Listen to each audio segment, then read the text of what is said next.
بسم الله الرحمن الرحيم.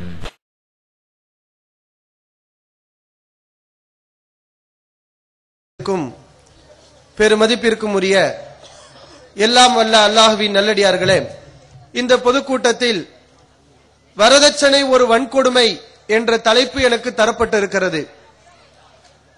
சமுதாயத்தில் மிகப்பெரிய தீமையாக இருக்கக்கூடிய வரதட்சணை பெண் இனத்தையே நாசமாக்கக்கூடிய மிகப்பெரிய கொடுமையாக இருக்கிறது.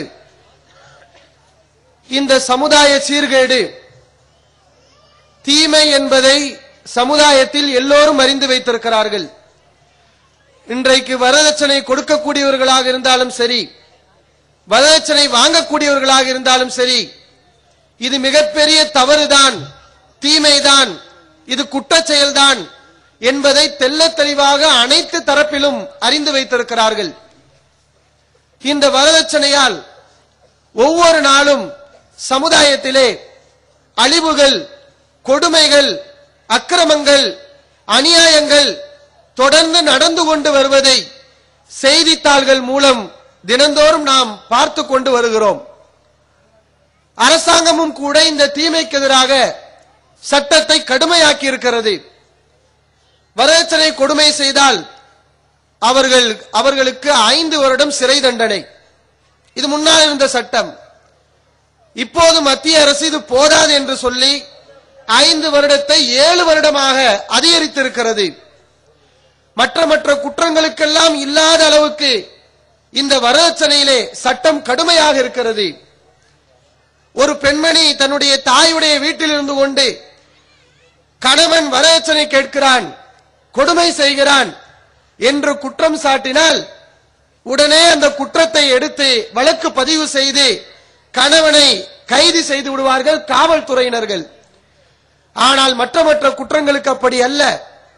எப்படி பிரச்சனை வந்தது, எங்கிருந்து வந்தது, உனக்கும் அவருக்கும் என்ன தொடர்பு, நீ ஏன் அங்கிருந்தாய், இப்படியெல்லாம் பல கேள்விகள். ஆனால் வரதட்சணையை பொறுத்தவரை எந்த கேள்விக்கும் இடமில்லை. ஒரு பெண் குற்றம் சாட்டினால் போதும், தாயுடைய வீட்டில் இருந்து கொண்டு குற்றம் சாட்டினால் போதும், அரசாங்கம் உடனடியாக நடவடிக்கை எடுக்கிறது. இந்த அளவுக்கு அரசாங்கத்தில் சட்டம் கடுமையாக்கப்பட்டிருக்கிறது. ஆனால் சமுதாயத்திலே வரதட்சணை குறைந்திருக்கிறதா? இவ்வளவு கடுமையான சட்டம் போட்டும் சில பேர் மிஸ்யூஸ் கூட பண்றாங்க. மாமியார் ரொம்ப டார்ச்சர் பண்ணா மருமக எச்சரிக்கிறா, போலீஸ்ல போய் புகார் பண்ணிடுவேன், வரதட்சணை கேட்டு கொடுமைப்படுத்துறான்னு ஒரு புகார் கொடுத்தா போதும். இந்த அளவுக்கு சட்டம் கடுமையாக இருக்கிறது. ஆனால் வரதட்சணை குறைந்தபாடில்லை. தவறு என்று தெரிந்து எல்லா தரப்பு மக்களும் செய்து கொண்டிருக்கிறார்கள். என்ன காரணம்? அவர்களுக்கு வரதட்சணையை பற்றிய ஒரு விசாலமான அறிவு இல்லை.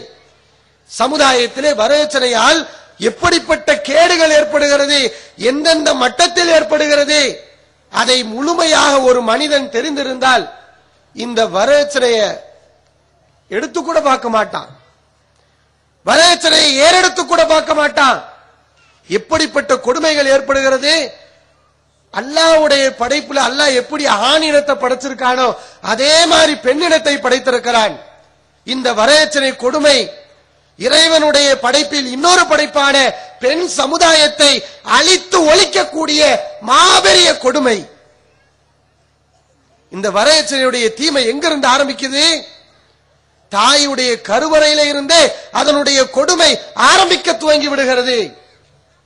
ஆஸ்பத்திரியில் போனா நம்ம பார்க்கலாம், இங்கே கருவில இருக்கக்கூடிய சிசு ஆணா பெண்ணா என்று கண்டறிந்து ஸ்கேன் எடுத்து சொல்ல மாட்டோம். ஆண் குழந்தையா பெண் குழந்தையா என்று கண்டறிந்து சொல்வது சட்டப்படி குற்றம். எதுக்கு சட்டம் போட்டிருக்கான்? கருவுல இருக்கக்கூடிய குழந்தை ஆணா பெண்ணா என்று ஸ்கேன் பார்த்து சொல்வது சட்டப்படி குற்றம். அதை கேட்க கூடாது. என்ன காரணம்? இந்த வரதட்சணை கொடுமைதான்.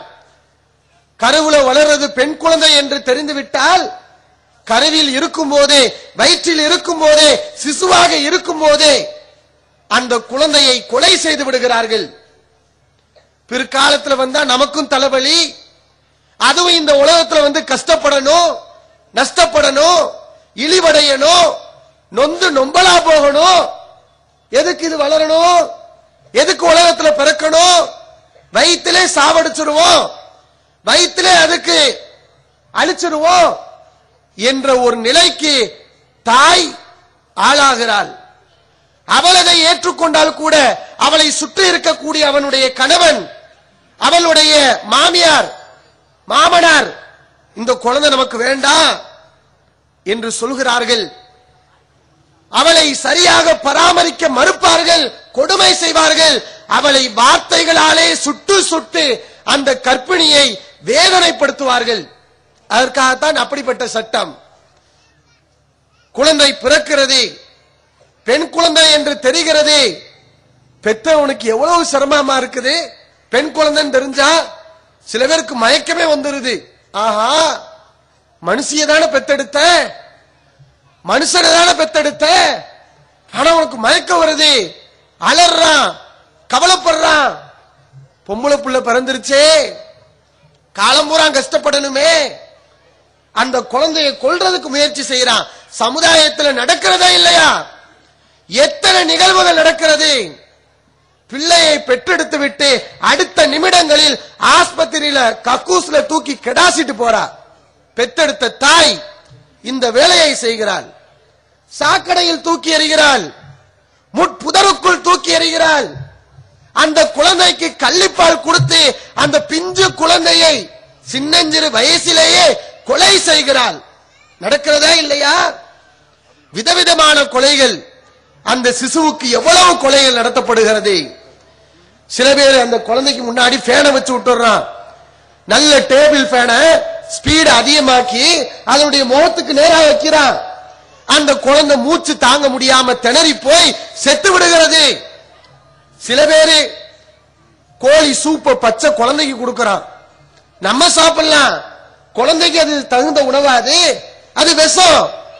அது ஒரு சங்கு ஊத்தி விடுறான், அந்த குழந்தை அதோட துடி துடித்து செத்து விடுகிறது. இப்படி அந்த குழந்தை சின்னஞ்சிறு வயசுல கொலை செய்யப்படுகிறது. இதற்கு காரணம் என்ன? இந்த வரதட்சணை தான். வேற என்ன காரணம் இருக்க முடியும்? ஒரு தாய் இந்த காரியத்தை செய்வாளாங்க? ஒரு பெற்றெடுத்த தாய், ஆடு மாடுக்கெல்லாம் குட்டிகள் மீது பாசம் இருக்கிறது, அன்பு இருக்கிறது. தன்னுடைய குஞ்சுகள் அதை ஈன்று விட்டால் அந்த குஞ்சை பராமரிக்க வேண்டும், பாதுகாக்க வேண்டும். அதை பாதுகாப்பதற்காக தன்னுடைய உயிரையே விடக்கூடிய சூழல் வந்தாலும் அது குஞ்சுகளின் மீது அவ்வளவு அன்பை காட்டுகிறது. பார்க்கிறோமா இல்லையா? ஒரு கோழி குஞ்சுகளை ஈன்றெடுக்கிறது, பருந்து அந்த குஞ்சுகளை பிடிப்பதற்கு வருகிறது. அந்த கோழி எவ்வளவு முயற்சி செய்கிறது, தன்னால் ஆன அனைத்து முயற்சிகளையும் செய்கிறது. அதால் பறக்க முடியவில்லை, பறக்க முடியாது. ஆனாலும் தன்னுடைய முழு சக்தியையும் பயன்படுத்தி அந்த பருந்தை விரட்டி தன்னுடைய குஞ்சை பாதுகாக்க அது அயராது பாடுபடுகிறது. என்ன காரணம்? இயற்கையாகவே தாயுடைய உள்ளத்திலே குஞ்சுகள் மீது, குழந்தைகளின் மீது அல்லாஹ் அன்பையும் பாசத்தையும் ஏற்படுத்தி இருக்கிறான். அந்த பாசம் இவ்வளவு பெரிய வேலை செய்கிறது. ஆட்டுக்கு இருக்கக்கூடிய பாசம், ஒரு மாட்டுக்கு இருக்கக்கூடிய பாசம், ஒரு பறவைக்கு இருக்கக்கூடிய பாசம் மனுஷிக்கு இருக்காதா? ஒரு பொம்பளைக்கு இருக்காதா? அவளுக்கும் இருக்கும். ஆனா அப்படிப்பட்ட பாசம் உள்ள ஒரு பெண்ணை, தான் பெற்றெடுத்த குழந்தையை, அன்பு குழந்தையை கொலை செய்கின்ற அளவுக்கு அவளை தூண்டியது எது? எதனால இந்த பாதக செயலை அவ செய்கிறாள்? இந்த வரதட்சணை தானங்க. இலகிய நெஞ்சம் படைத்தவளை கல் நெஞ்சம் படைத்தவளாக மாற்றுகிறது இந்த வரதட்சணை. அவ பாக்குறா, இந்த பொட்ட குழந்தை பிறந்துரும், அப்புறம் வளரும். வளரும் போதெல்லாம் பெத்தவ கண்ணீர் வடிக்கணும். அது வளரும் போதெல்லாம் அதை பார்த்து பார்த்து பெத்தவன் அழுதுகிட்டு இருப்பான். இது ஆளாயிருமே. பொட்ட புள்ள ஆளானா சந்தோஷமான விஷயம் தானே. திருமணத்துக்கு தகுதியாயிருக்கிறா, ஒரு மனுஷியாயிருக்கிறா, சந்தோஷப்படுவாங்க. ஆனா சமுதாயத்தில் என்ன நிகழ்வு? அழுகிறா. திருமணத்துக்கு தகுதி ஆயிருச்சு, இன்னும் சில வருஷங்கள்ல இதுக்கு ஒரு மாப்பிளைய பார்க்கணும். அந்த மாப்பிள்ளை கேடு கட்டு போய் நம்மகிட்ட பிச்சை கேட்பான், வரதட்சணையை கேட்பான். அவனுக்கு நம்ம அள்ளி கொடுக்கணும், கொட்டி கொடுக்கணும். நம்ம எங்க போறது? நம்ம சம்பாதிக்கிற பணம் நம்ம குடும்பத்துக்கே பத்தல. இவ கவலைப்படுவா ஒரு பக்கம், அவன் கவலைப்படுவான். அப்பங்காரன் என்ன செய்வான்? அந்த குழந்தைக்கு பிற்காலத்துல வரதட்சணை கொடுக்கிறதுக்காக இந்த பொட்ட குழந்தை பிறந்த உடனேயுமே அவன் சம்பாதிக்க ஆரம்பிப்பான். வேர்வையை கொட்டுவான், ரத்தத்தை வேர்வையா சிந்துவான், சம்பாதிப்பான். எதுக்கு? இந்த குழந்தைக்கு பின்னாடி ஒரு வாழ்க்கை துணை கிடைக்கணும்னா வரதட்சணை கொடுக்கணும். அதுக்காக அவன் கஷ்டப்படுறான், அவன் வேர்வை ரத்தமா சிந்துறான். வாயை கட்டி வைத்த கட்டி கஷ்டப்பட்டு சேமிச்சு வைப்பா தாயி. கடைசியில வரதட்சணைக்கு கொடுக்கணும். அவன் கேட்பான், இவன் 1 லட்சம் ரூபாய் சேமிச்சு வைப்பான். ஆனா வர்றவன் திமிர் எடுத்து போய் 2 லட்சம் கொடு, 50 பவுன் நகை கொடு, காரை கொடு, வீட்டை கொடு, செயினை கொடு, நாக்கூசாம கேட்பான். அப்ப இவன் எங்க போவான்? ஒண்ணு வட்டிக்கு வாங்குவான், கடன் வாங்குவான், வட்டி அவன் மேல விழுந்து விழுந்து அப்படியே முங்கி போயிருவான், வீட்டை இழந்துருவான், ரோட்டுக்கு வருவான். மானம் உள்ளவன் தற்கொலை பண்ணிக்கிடுவான். அதான் நடக்குது. பெத்த பிள்ளைக்கு கல்யாணம் பண்ண முடியல, ஊரெல்லாம் ஒரு மாறி பாக்குறாங்க, இந்த வரதட்சணையால செய்ய முடியல. எத்தனை பெற்றோர்கள் தற்கொலை செய்திருக்கிறார்கள். கொஞ்சம் மானம் இல்லாதவன் பள்ளி வாசல்கள் ஏறி பிச்சை எடுப்பான். பாக்குறோமா இல்லையா? இந்த சமுதாயத்தில் இருக்கிறதா இல்லையா? அத்தா குமர் காரியமா வந்திருக்கிறேன், உதவி செய்யுங்க. எத்தனை தடவை நம்ம கேட்டிருக்கிறோம். எதனால? ஒரு மனுஷன் தன்னுடைய மகளை கல்யாணம் முடிச்சு வைக்கிறதுக்காக, அவளுக்கு ஒரு வாழ்க்கை துணையை தேர்வு செய்யறதுக்காக மானமுள்ள ஒரு மனுஷன் பிச்சை எடுக்கிற அளவுக்கு வந்துட்டானே. இந்த கொடுமைக்கு என்ன காரணம்? இந்த சமுதாயத்தில் ஊடுருவி போயிருக்கக்கூடிய இந்த வரதட்சணை இல்லையா? எத்தனை பெண்கள் கல்யாணம் ஆகாம வீட்டுல தேங்கி கிடக்கிறாங்க வரதட்சணையால. பக்கத்துல வீட்டுல உள்ள பணக்காரனா இருப்பான், கோடீஸ்வரனா இருப்பான், 16 வயசு 18 வயசுல கல்யாணம் பண்ணி கொடுத்துருவான். ஆனா அல்லாஹ் நம்மளை ஏழையா படைச்சிட்டான், வறுமையில இருக்கிறோம், வரதட்சணை கொடுக்கிற அளவுக்கு பணம் இல்ல. இவளுக்கு 30 வயசு ஆகும், 35 வயசு ஆகும், கல்யாணம் நடந்த பாடு இல்ல. ஊரெல்லாம் கல்யாணம் நடக்குது, ஆனா தான் வீட்டுல கல்யாணம் நடக்கல. அந்த பெண்ணுடைய மனசு எவ்வளவு கஷ்டப்படும், எவ்வளவு சிரமப்படுவா. ஒழுக்கம் உள்ளவளா இருந்தா என்ன செய்வா? ரொம்ப பொறுமையாக இருந்து பொறுத்து பாப்பா. ஒரு நேரத்துல நமக்கு வாழ்க்கையே கிடைக்காது, நாம இருந்து நம்ம பெத்தவங்களுக்கும் கஷ்டம், நமக்கும் கஷ்டம், எதுக்கு நம்ம வாழணும் என்று அல்லாஹ் ஹராமாக்கி இருக்கக்கூடிய தற்கொலையின் பக்கம் சென்று விடுகிறாள், தற்கொலை செய்து கொள்கிறாள், தன்னை தானே மாய்த்துக் கொள்கிறாள். நடக்கிறதா இல்லையா? சில நேரத்தில் பெண் என்ன செய்வா? பொறுத்து பொறுத்து பாப்பா, தனக்குன்னு ஹலாலான வழியில ஒரு துணை வரும் என்று எதிர்பார்ப்பால் எந்த வழியும் கிடைக்கவில்லை. வருகிறவன் எல்லாம் பணம் பிடித்தவனாக இருக்கிறான், பணத்தாசை பிடித்தவனாக இருக்கிறான். வேற வழி இல்லாமல் படிதாண்டி கண்டவர்களோடு ஓடக்கூடிய நிலைக்கு ஆளாகி விடுகிறான். இதுக்கெல்லாம் என்ன காரணம்? இந்த வரதட்சணை இல்லையா? அப்ப தாய் பாக்குறா, இந்த பொட்ட புள்ள பிறந்து இப்படி எல்லாம் கஷ்டப்பட்டு நமக்கும் கஷ்டத்தை கொடுத்து கல்யாணம் முடிஞ்சதுக்கு பின்னாடி விடமாட்டான். பிச்சை எடுத்து பழகினவனுக்கு எத்தனை தடவை பிச்சை எடுத்தாலும் பத்தாது, இன்னும் வேணும் இன்னும் வேணும் கேட்டுக்கிட்டு தான் இருப்பான். வரதட்சணை கொடுத்துட்டாங்களா, அதுக்கு பின்னாடி அவன் மனசும் போதுமடையுமா, திருப்தி அடைவானா? அடுத்து ஒரு குழந்தை பிறக்கும். உன் குழந்தைக்கு வீட்டுல இருந்து ஏதாவது செய்ய சொல்லு, வீட்டுல இருந்து அதை வாங்கிட்டு வா, கடன் இருக்கு ஒரு 50,000 வாங்கிட்டு வா. அவன் வீட்டுல இருந்த பணம் மரத்துல காக்கிதா, சும்மா கொட்டுதா, மழையா கொட்டுதா, பணத்துடைய அருமை தெரியாதா? இப்படி அனுப்பி விட்டு கொடுமை செய்வான். அப்ப இவ பாக்குறா, இந்த பெண் இனத்தை நம்ம பாக்குறோம், பிறந்ததுல இருந்து அதை கல்யாணம் கட்டி கொடுத்து அதுக்கு பிறகும் கூட அவ சாகிற வரைக்கும் இது அழியக்கூடிய ஒரு சமுதாயமா இருக்குது, கஷ்டப்படக்கூடிய அவல நிலைக்கு ஆளாகக்கூடிய ஒரு இனமா இருக்குது. எதுக்கு இதுக்கு சிரமம்? நமக்கு எதுக்கு சிரமம்? பேசாம சின்னதா இருக்கும் போதே கொலை பண்ணிடுவோம், அழிச்சிருவோம் என்ற ஒரு மனநிலைக்கு வருகிறாள். இதெல்லாம் அறியாமை கால கலாச்சாரம் இன்னைக்கு சமுதாயத்தில் நடக்குது. எந்த சமுதாயத்துல? அறிவுல பெருகி இருக்கிறோம், நாகரீகம் வளர்ந்து போச்சு, காட்டு மிராண்டி காலமெல்லாம் முடிஞ்சு போச்சு, இப்ப நாங்க நாகரிகத்துல உச்சகட்டத்துல இருக்கிறோம், பகுத்தறிவு பரவிருச்சு என்று பேசக்கூடிய இந்த காலகட்டத்தில் பெண் சிசுக்கள் கொல்லப்படுகிறதா இல்லையா?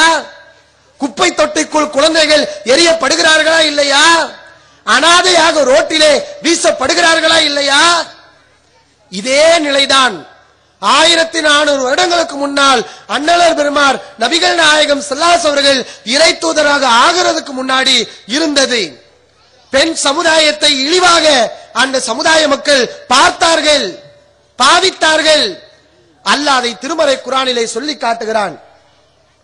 இதா புஷ்ஷிர அஹதுஹும் பில் உன்சா, அவர்களுக்கு பெண் குழந்தை பிறந்து விட்டது என்று சொல்லப்பட்டால், நல்ல வஜூஹு முஸ்வத்தன் வஹுவ கலீம், அவனுக்கு பயங்கரமா கோபம் வருது.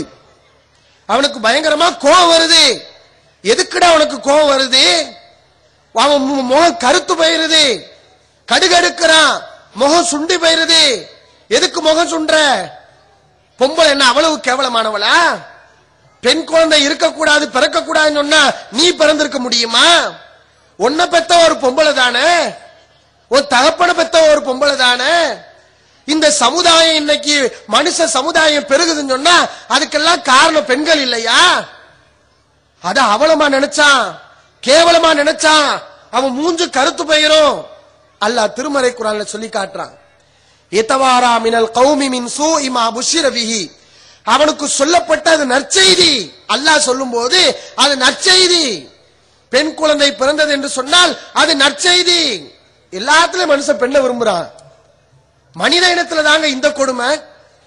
ஒரு ஆட்டுக்குட்டி பிறக்குது, அது பெண் குட்டியா இருந்தா சந்தோஷப்படுறோம், பால் கொடுக்கும், நிறைய குட்டிகளை போடும், இனவிருத்தி செய்யும்.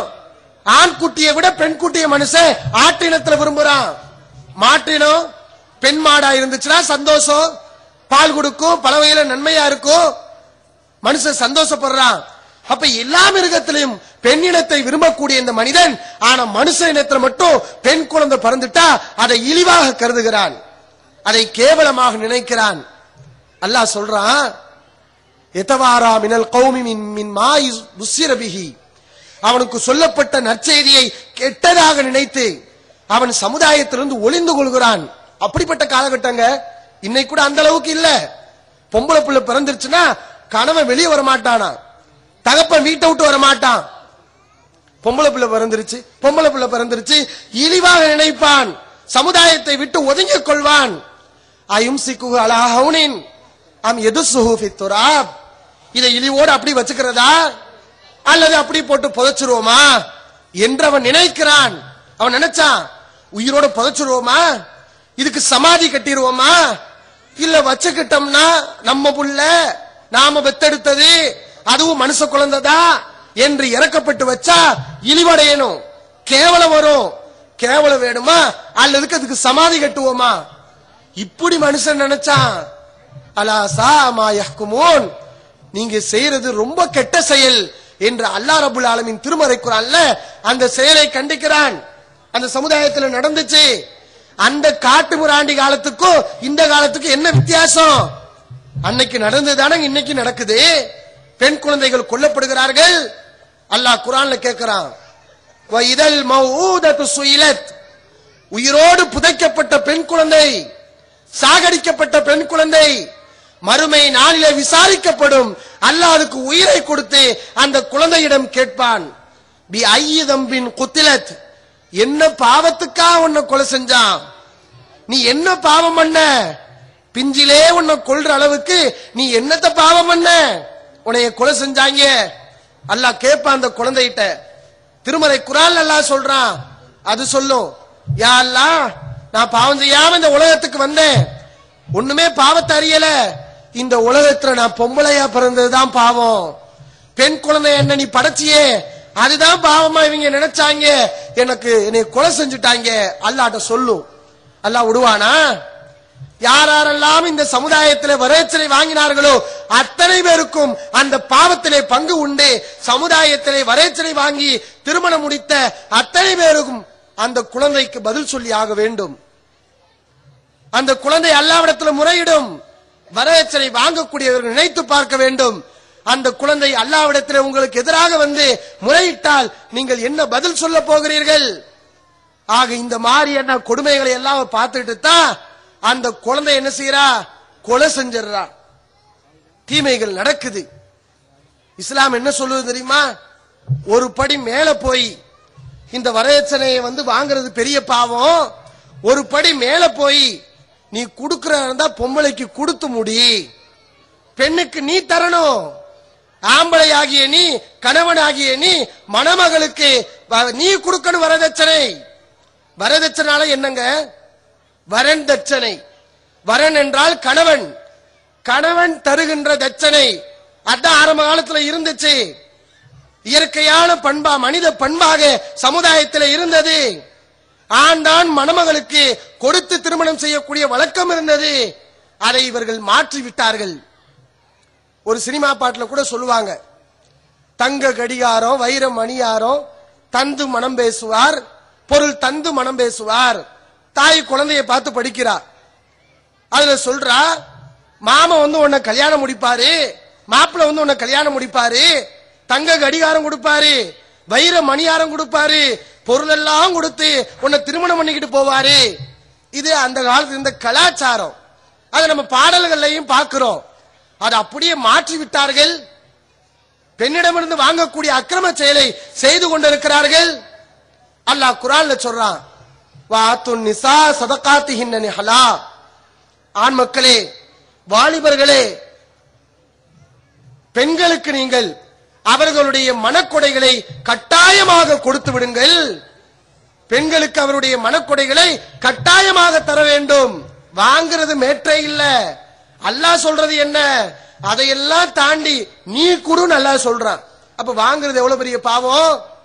நீ கொடுக்க கடமைப்பட்டிருக்கிற. அப்படிப்பட்ட ஒரு ஆள்கிட்ட போய் வாங்கினேன்னு சொன்னா இது அசிங்கம் இல்லையா? இது கேவலம் இல்லையா?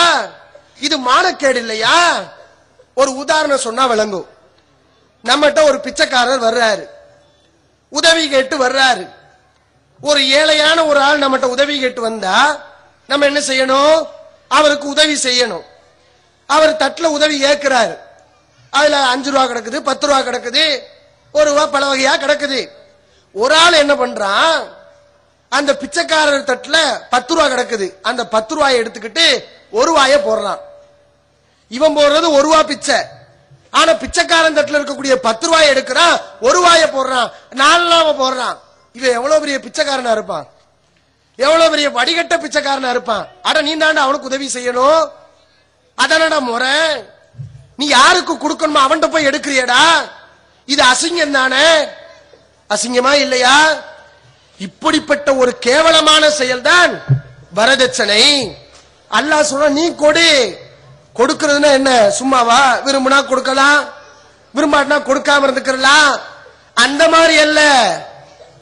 அல்லாஹ் இன்னொரு இடத்துல சொல்கிறான், ஃபமஸ்தம் தாத்தும் பிஹி மின்ஹுன்ன ஃபாத்துஹுன்ன உஜூரஹுன்ன ஃபரீலா. பெண்களை நீங்கள் அனுபவிக்கிறீர்கள், பெண்களை நீங்கள் பயன்படுத்துகிறீர்கள், அதற்காக அவர்களுக்கு கொடுக்க வேண்டிய மனக்கொடைகளை கட்டாயமாக கொடுத்து விடுங்கள்.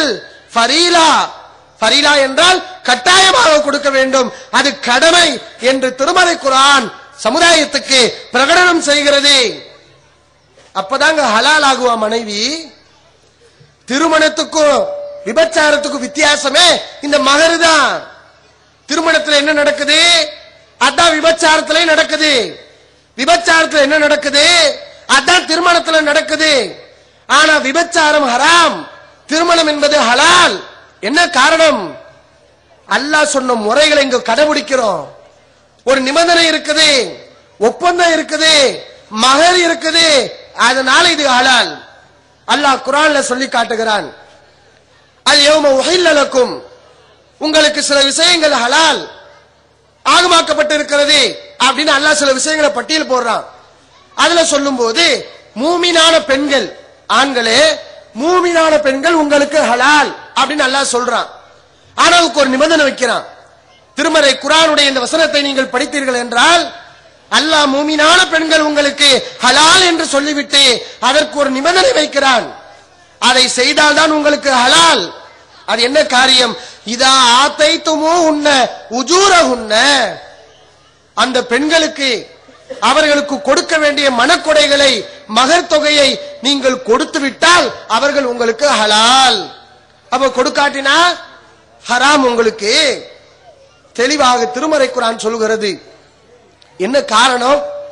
இஸ்லாத்துல பெண்ணிடத்திலிருந்து வாங்கக்கூடாது, பெண்ணுக்கு நீ கொடுக்க வேண்டும் என்று சொல்லப்பட்டிருக்கிறது. இதை ஒரு சமுதாயம் சிந்தித்திருந்தால் இஸ்லாமிய சமுதாயத்தில் எவனாவது வரதட்சணை வாங்குவானா? குர்ஆனை மதிக்கிறேன், அது அல்லாஹ்வுடைய வேதம் தான். அல்லாஹ்வுடைய வேதம் தானடா சொல்லுது பெண்ணுக்கு கொடு வாங்காதே என்று. அப்ப குர்ஆனை நம்பக்கூடியவனாக இருந்தால் இந்த வரதட்சணையை ஒருவன் வாங்குவானா? கொடு என்று சொல்லப்பட்டிருக்கு. என்ன காரணம்? திருமண வாழ்க்கையில பெண் தான் அதிகமான துயரங்களை, துன்பங்களை, பொறுப்புகளை, சிரமங்களை அடையக்கூடியவளாக இருக்கிறாள். ஒரு திருமணத்தில் ஆணும் பெண்ணும் இணைகிறார்கள், ரெண்டு பேரும் சேருகிறார்கள், ஒருவருடைய தேவையை இன்னொருவர் நிவர்த்தி செய்கிறார்கள். ஆனால் அதுல சிரமங்கள் யாருக்கு? ஆணும் இல்லற இன்பத்தை அனுபவிக்கிறான், பெண்ணும் இல்லற இன்பத்தை அனுபவிக்கிறாள். ஆனா ரெண்டு பேரும் சமமா? அதுக்கு பின்னாடி என்ன நடக்குது? யார் அதிகம் தியாகம் செய்யறா? ஆம்பளையை விட பொம்பளை தான் அடுக்கடுக்கான தியாகங்களை செய்யறா. கேட்கலாம், ரெண்டு பேரும் சேர்றோம், ரெண்டு பேரும் ஒருவர் இன்னொருடைய தேவை நிவர்த்தி செய்யறோம், எதுக்காக வரதட்சணை பெண்ணுக்கு நாங்க கொடுக்கணும்? கேட்கலாம். ஆனா தியாகம் செய்யக்கூடிய ஒரு பிறப்பு பெண் பிறப்பு. கல்யாணம் முடிச்சு வர்றாளே பெண்ணு உன் வீட்டுக்கு எப்படி வர்றா? கணவன் தாயோட வாழ்ந்திருப்பா, தகப்பனோட வாழ்ந்திருப்பா, அண்ணன் தம்பியோட வாழ்ந்திருப்பா, சொந்த ஊர்ல சொந்த வீட்டுல இருந்திருப்பா, தங்கி இருப்பா, எல்லாம் பழக்கமா இருக்கும். திடீரென நீ ஒப்பந்தம் பேசுவ, உன்னை நம்பி வருவா, தாயை விட்டுட்டு வருவா, தகப்பனை விட்டுட்டு வருவா, குடும்பத்தையே தியாகம் பண்ணிட்டு சொந்த பந்தம் எல்லாவற்றையும் விட்டு விட்டு உனக்கு பின்னாடி வருவா, நம்பிக்கை வச்சு வருவா. உன்னை யாரும் தெரியாது, முன்ன பின்ன பழக்கம் இல்ல, உன் மாமனார் எப்படி மாமியார் எப்படி தெரியாது.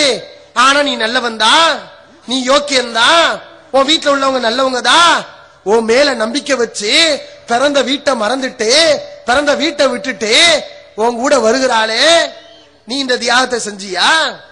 கல்யாணத்துல சேர்ற இந்த தியாகத்தை பண்றது யாரு? பெண்ணினம் தானே. அப்ப நீ தானே கொடுக்கணும். அந்த பெண்ணிடத்துல போய் கேட்கறது அசிங்கம் இல்லையா? கொடுமை இல்லையா? யோசிச்சு பாருங்க. அதுக்கு பின்னாடி என்ன தியாகம்? ரெண்டு பேரும் சேருகிறார்கள், குழந்தை உருவாகிறது. யார்? இவனுக்கா உருவாகுது? இவன் வகுத்துலயா குழந்தை உருவாகுது? பொம்பளை வயிற்றுலதான் உருவாகுது.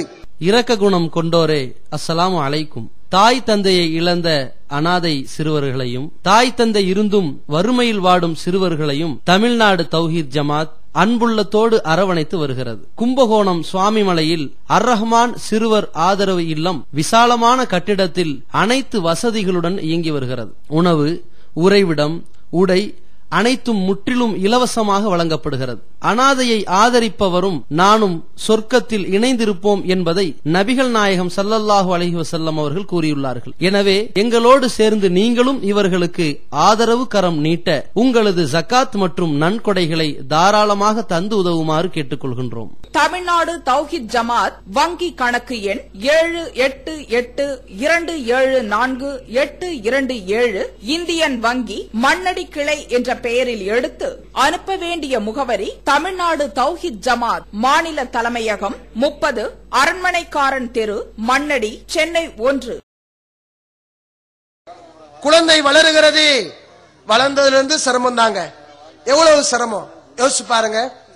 ஆனா கணவன்மார்கள் அறிந்து வைத்திருப்பீர்கள், உங்க வீட்டுல குழந்தை இருந்துச்சுன்னா உங்க மனைவி எவ்வளவு கஷ்டப்பட்டு அந்த குழந்தையை பெத்தெடுத்திருப்பா, அதை நீங்கள் தெள்ள தெளிவாக அறிந்து வைத்திருப்பீர்கள். குழந்தை உருவாயிருச்சுன்னா உடம்புல பல வகையான சிரமங்கள் ஏற்படுகிறது. வாந்தி அவளுக்கு ஏற்படுகிறது, மயக்கம் ஏற்படுகிறது. இவன் எப்பயும் போல சாப்பாடை வச்சு நகட்டுவான், அது விசான உள்ளக்கு போகும், கணக்கில்லாம உள்ளக்கு போகும், அளவில்லாம உள்ளக்கு போகும். இவனுக்கு ஒரு சிரமம் இல்ல. ஆனா குழந்தை உருவாயிருச்சு, அவளால சாப்பிட முடியுமா?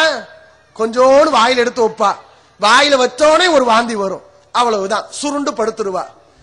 எவ்வளவு சிரமம், எவ்வளவு கஷ்டம். குழந்தை வளர வளர அங்கு வலிக்கும், தொடையில வலிக்கும், காலிலுக்கும் கையிலுக்கும், உடம்புல நோவினைகள்.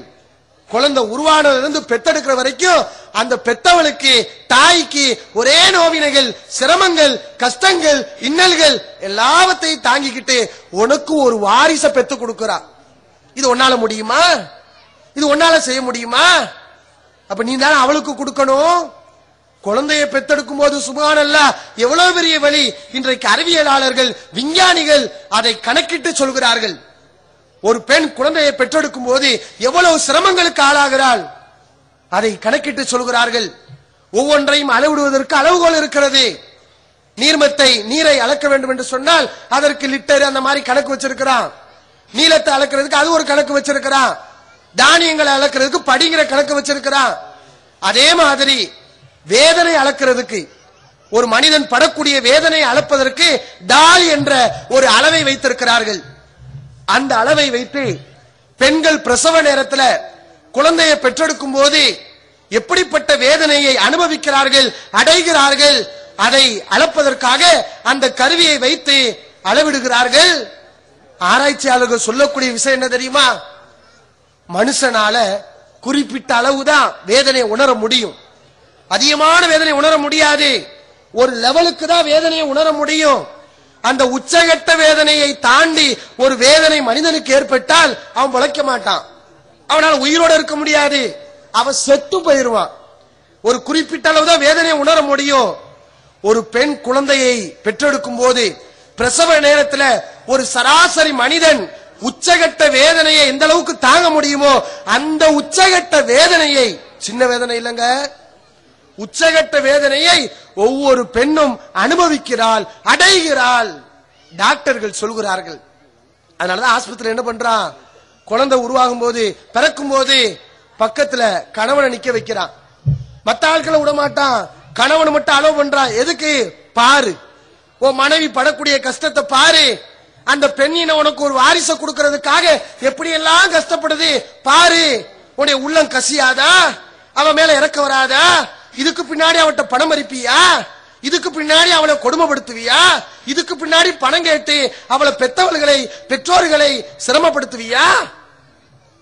ஆணினத்துக்கு பாடம் புகட்டும் விதமாக அதை பார்க்க சொல்கிறார்கள். அவ்வளவு பெரிய வேதனையை தாங்கிக் கொண்டு ஒரு குழந்தையை பெற்றெடுக்கிறா. அந்த குழந்தைக்கு பின்னாடி பேரு இன்சியலு நம்ம பேரு தான் வரும், ஆம்பளைங்க பேரு தான். யோசிச்சு பார்க்க வேண்டாம். சரி, குழந்தை பெத்தாச்சு, அதுக்கு பின்னாடாவது அந்த பொம்பளைக்கு ரிலீஃப் கிடைச்சிச்சா, ஒரு ஆறுதல் கிடைச்சிச்சா, ஒரு நிம்மதி கிடைச்சிச்சா? அதுக்கு பின்னாடியும் சிரமம் தாங்க. அந்த குழந்தைக்கு பால் கொடுக்கணும், அவருடைய உடம்புல சத்த அந்த குழந்தை உரியும், தெம்ப அந்த குழந்தை சாப்பிடும், அதை கொடுக்கணும், பலகீனப்படுவான். அந்த குழந்தைக்கு சாப்பாடு கொடுக்கறதுக்காக, பால் கொடுக்கறதுக்காக இவ வாயை கட்டுவா, வயிற்ற கட்டுவா. நம்ம எதையாவது சாப்பிட்டு குழந்தைக்கு ஒன்ன கடை ஒன்னு ஆயிடக்கூடாது, குழந்தை செத்துறக்கூடாது. குழந்தைக்கு எது எது ஆகாது, அவளுக்கு பிடிக்கும், நாக்கு கேட்கும், சாப்பிட ஆசையா இருக்கும், ஆனா சாப்பிட மாட்டா, தொட மாட்டா. எதனால? சாப்பிட்டா குழந்தைக்கு சளி பிடிச்சிரும், குழந்தைக்கு வயிற்று வலி வரும். இப்படி கட்டுப்பாடோட இருக்கிறார். பல பேருக்கு இந்த சாப்பாடை கட்டுப்படுத்த முடியாது. ஆனா தாய் எந்த அளவுக்கு கட்டுப்படுறா? குழந்தை வயிற்றுல இருக்கும் போது அந்த குழந்தைக்கு பாதிப்பு வந்துடக்கூடாதுங்கிறதுக்காக அதுக்கு தகுந்த மாதிரி படுக்கிறா. திரும்பி படுத்தோம் சொன்னா நஞ்சு கோடி தலையில சுத்திரும், குழந்தை செத்து போயிரு, குழந்தை நமக்கு கிடைக்காது. தூக்கத்துல என்ன செய்யறா? தாய் பிறண்டு படுக்க நினைச்சா எந்திரிச்சு உட்காந்து அப்புறம் படுக்கிறா. நம்ப முடியுமா? தூங்கிட்டு இருக்கும் போது கொசு வந்தாலே கோவம் வருது, ஓங்கி கொசு ஒரு அடி, கொசு கடிச்சா அவ்வளவு கோவம் வருது. ஆனா இந்த தாய் குழந்தைய பாதுகாக்கிறதுக்காக, உன் கையில கொடுக்கறதுக்காக நடு ராத்திரியில, அர்த்த ராத்திரியில தூக்கம் வந்தா கூட எந்திரிச்சு புரண்ட நின்று படுக்கிறாளே. அந்த குழந்தை வயிற்றுல இருக்கும்போது அவளுக்கு ஒழுங்கா தூக்கம் வருமா? மொதல் அந்த நோவினை இருக்கும்போது அப்படி எல்லாம் கஷ்டப்பட்டு இதுல உன் துணியை துவைச்சு போட்டு, வீட்டு வேலைகளை பார்த்து, உனக்கு சமைச்சு போட்டு, பத்தாவதுக்கு உன் குடும்பத்தார்களை எல்லாம் கவனிச்சு, எவ்வளவு பெரிய தியாகம் யோசிச்சு பாருங்க. இதுக்கெல்லாம் நீ நினைப்பா கொடுக்கணும்? அல்லாஹ் ரப்புல் ஆலமீன் அதனாலதான் கடமை ஆக்கி இருக்கிறா. ஆண்களே, நீங்கள் ஆத்தூஹுன்ன உஜூரஹுன்ன ஃபரீலா, பெண்களுக்கு கட்டாயமாக அவர்களுடைய மனக்கொடைகளை கொடுத்து விடுங்கள் என்று ரப்புல் ஆலமீன் சொல்லி காட்டுகிறான். நபிகள் நாயகம் ஸல்லல்லாஹு அலைஹி வஸல்லம் அவர்களும் சொன்னார்கள், சஹீஹ் புகாரியிலே பதிவு செய்யப்பட்டிருக்கிறது, அஹக்குமா அவ்ஃபைத்தும் பிஹி மினஷ் ஷுரூத்தி, ஆண்களே நீங்கள் நிறைவேற்ற வேண்டிய முக்கியமான நிபந்தனை, கட்டாயமான விஷயம், அன் தூஃபு பிஹி மஸ்தஹ்லல்தும் பிஹில் ஃபுரூஜ, பெண்களை எதன் மூலம் நீங்கள் ஹலாலாக்கிக் கொள்கிறீர்களோ அந்த மகர் தொகையை அவர்களுக்கு நீங்கள் கொடுத்து விடுங்கள், அதை நீங்கள் முக்கியமாக நிறைவேற்றுங்கள். நபிகள் நாயகம் ஸல்லல்லாஹு அலைஹி அவர்கள் சொல்கிறார்கள், அவர்கள் பயன்படுத்தக்கூடிய வாசகம் என்ன தெரியுமா? அன் தூஃபு பிஹி மஸ்தஹ்லல்தும் பிஹில் ஃபுரூஜ, இந்த மகரின் மூலமாகத்தான் பெண்ணுக்கு ஆண்கள் நீங்கள் கொடுக்கிறீர்களே அந்த மனக்கொடையின் மூலமாகத்தான் பெண்களுடைய கற்புகளை நீங்கள் ஆகமாக்கிக் கொள்கிறீர்கள். பெண்கள் உங்களுக்கு ஹலாலாக மாறுகிறார்கள். அதுவரைக்கும் அந்நிய பெண் எவ்வளவு ஒருத்தி, யாரோ ஒரு ஆளு அந்நிய பெண்ணாக இருந்தவள் நமக்கு உடைமையாக மாறுகிறாள், உரிமையானவளாக மாறுகிறாள்.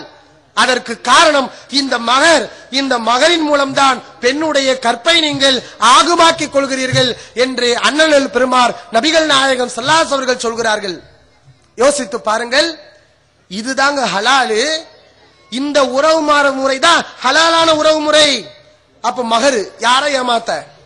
சமுதாயத்தில் பார்க்கிறோம்ல, சில பேரு, சில பித்தலாட்டக்காரர்கள், ஏமாற்றுக்காரர்கள், அல்லாவே ஏமாத்திரலாம் என்று தப்பு கணக்கு போடக்கூடியவர்கள் என்ன செய்கிறார்கள்? பெண்ணு வீட்டுல இருந்து லட்ச லட்சமா வாங்குவான். அந்த நகை, இந்த நகை, வீடு, காரு, பைக்கு இப்படி வாங்கிக்கிருவான். அது பல லட்சங்கள். ஆனா இவன் போடக்கூடிய பெண்ணுக்கு கொடுக்கக்கூடிய மகர் எவ்வளவு தெரியுமா? 101 ரூபாய். எதுக்கு? பெண்ணுக்கு மகர். அந்த 101 ரூபாய் வச்சு நாக்கு தான் வலிக்கணும். லட்ச லட்சமா வாங்குறியடா, அந்த பெண்ணுக்கு நீ என்ன கொடுக்கிற? 101 ரூபாய். இதுக்கு பேரு மகரா? அல்லாஹ் ஏத்துக்குருவானா இந்த மகர? மறுமையில் அல்லாஹ்வை நீ ஏமாத்திர முடியுமா? சமுதாயத்தில் பெண்களுக்கு இருக்கக்கூடிய பலவீனத்தை பயன்படுத்தி இப்படி ஏமாற்றுவதை பார்க்கிறோம். ஒழுங்கா மகர கூட பெண்ணிடத்துல வாங்காத, அப்பதான் உன்னுடைய திருமணம் முறையான திருமணம், அந்த உறவு ஹலாலான உறவு, இல்லன்னா அது ஹராமான உறவு.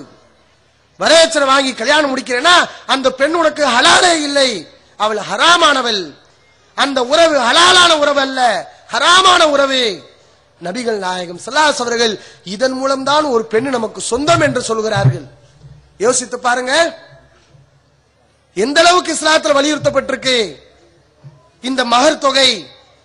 ஹதீஸ்கள்ல பார்க்கிறோம், ஒரு பெண்மணி நபிகள் நாயகம் ஸல்லல்லாஹு அலைஹி வஸல்லம் அவர்களிடத்தில் வந்து, அல்லாஹ்வின் தூதரே, என்னை நீங்கள் திருமணம் முடித்துக் கொள்ளுங்கள் என்று சொல்கிறார். இந்த சம்பவம் புகாரிலே பதிவு செய்யப்பட்டிருக்கிறது.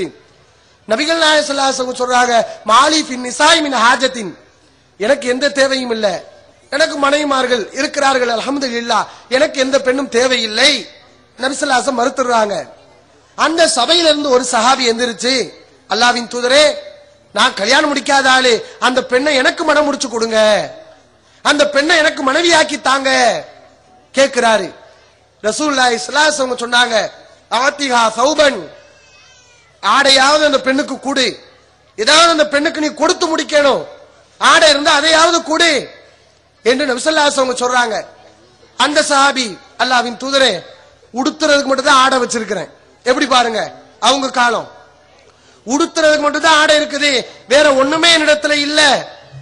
அந்த நபித்தோழர் சொல்கிறார், நபிகள் நாயகம் ஸல்லல்லாஹு அலைஹி அவர்கள் சொன்னார்கள், ஆத்திஹா வலவு ஹாத்தமன் மின் ஹதீத், இரும்பு மோதிரம் இருந்தாவது குடு.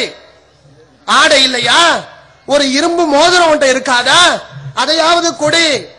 அந்த நபித்தோழருக்கு சொல்றாங்க. அவர் தேடி ஈடி பார்த்துட்டு ஒண்ணுமே இல்ல அல்லாஹ்வின் தூதரேன்னு சொல்லும் போது நபி ஸல்லல்லாஹு அலைஹி வஸல்லம் சும்மா திருமணம் முடிக்கல, ஏழ்மையா இருந்தாலும் சரி ஒரு இரும்பு மோதிரத்தையாவது கொடு. கடைசியில் நபி ஸல்லல்லாஹு அலைஹி வஸல்லம் அந்த சஹாபி கல்யாணம் முடிச்சு வைக்கிறாங்க.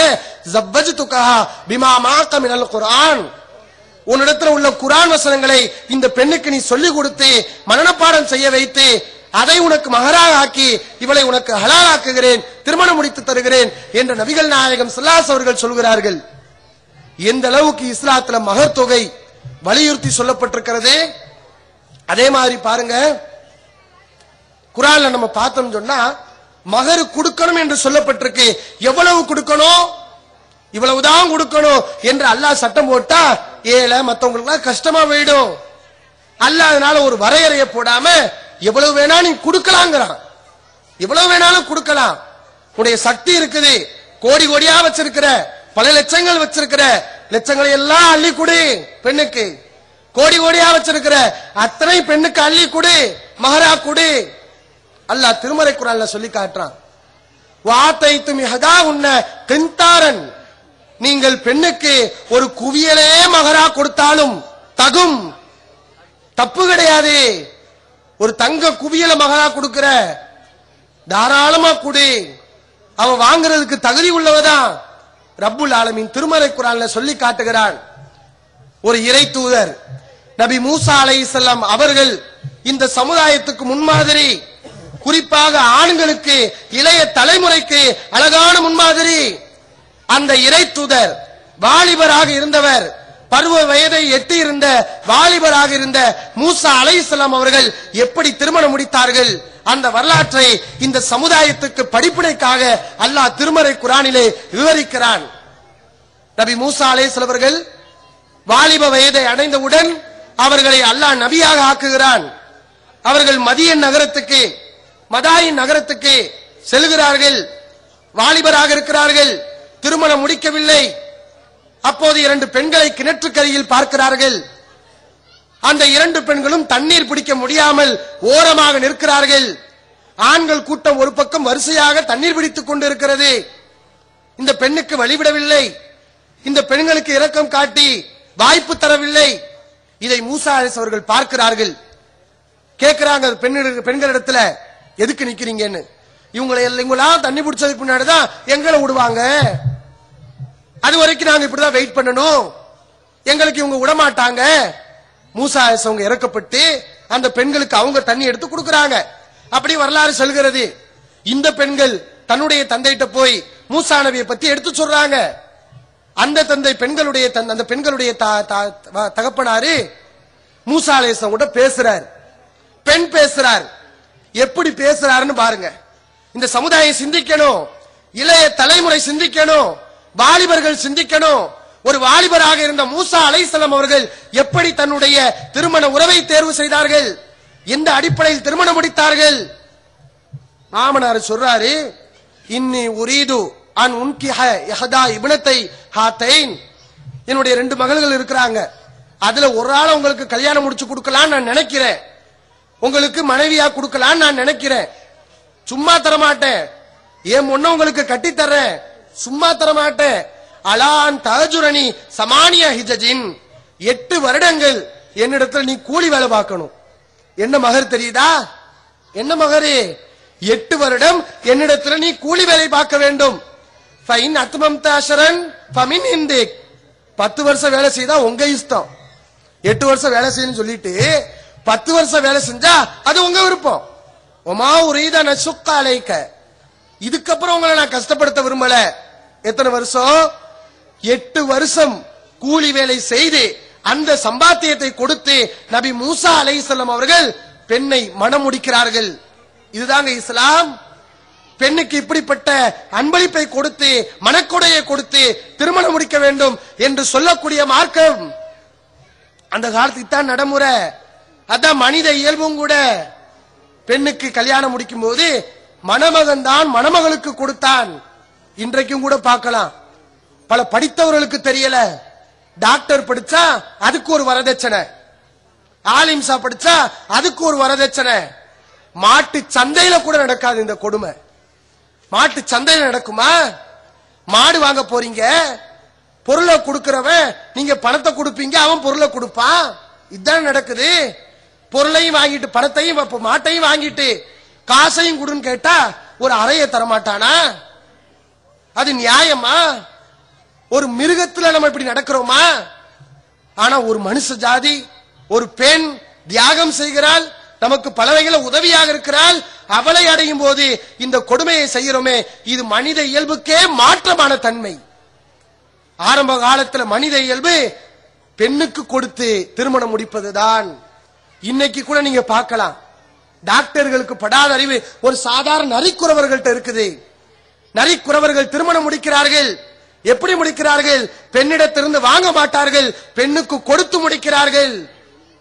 பெண்ணுக்கு மட்டுமில்லை, பெண்ணை பெத்தவனுக்கு, பெண்ணை பெத்தவளுக்கு கொடுத்து, அவர்களுக்கு ஆடை எடுத்து கொடுத்து, அந்த பணத்தை அவருடைய சொந்தக்காரெல்லாம் பங்கு வைத்து திருமணம் முடிக்கக்கூடிய ஒரு கலாச்சாரம் நரிக்குறவர்கள்ட்ட கூட இருக்குது.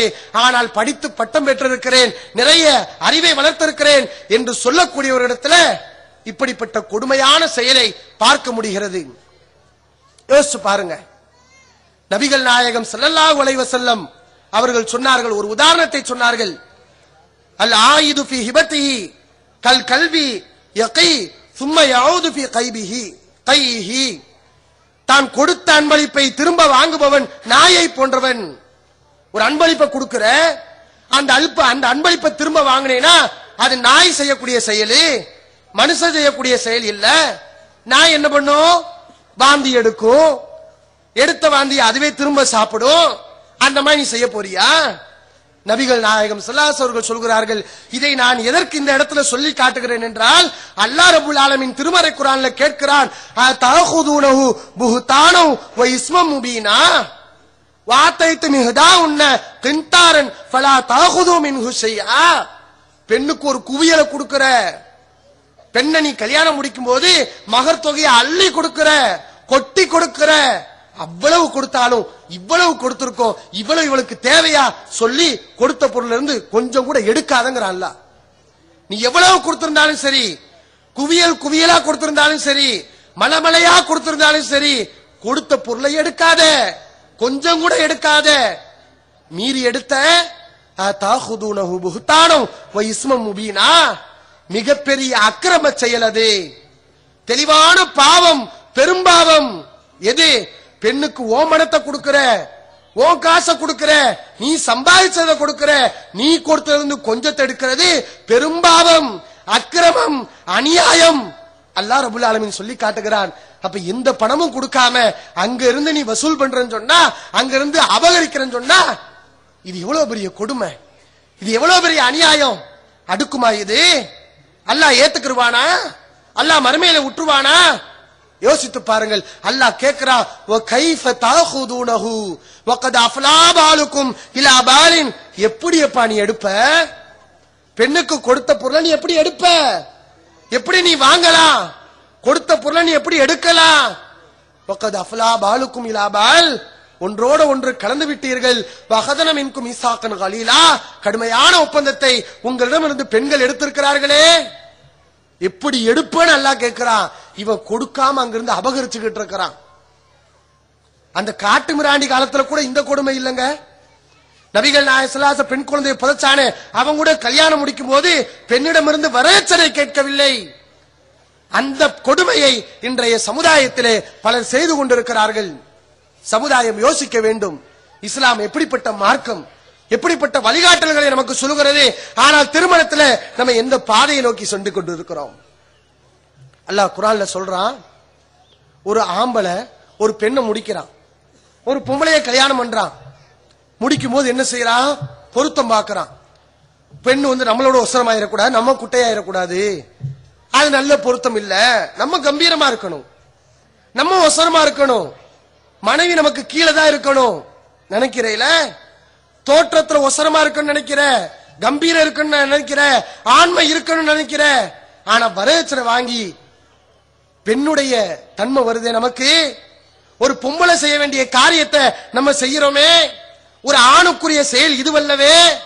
அல்லாஹ் குர்ஆன்ல சொல்கிறான், அர்-ரிஜாலு கவ்வாமூன அலன் நிசா, ஆண்கள் தான் பெண்களை நிர்வகிப்பார்கள், ஆண்கள் பெண்களை நிர்வகிக்கக்கூடியவர்கள்.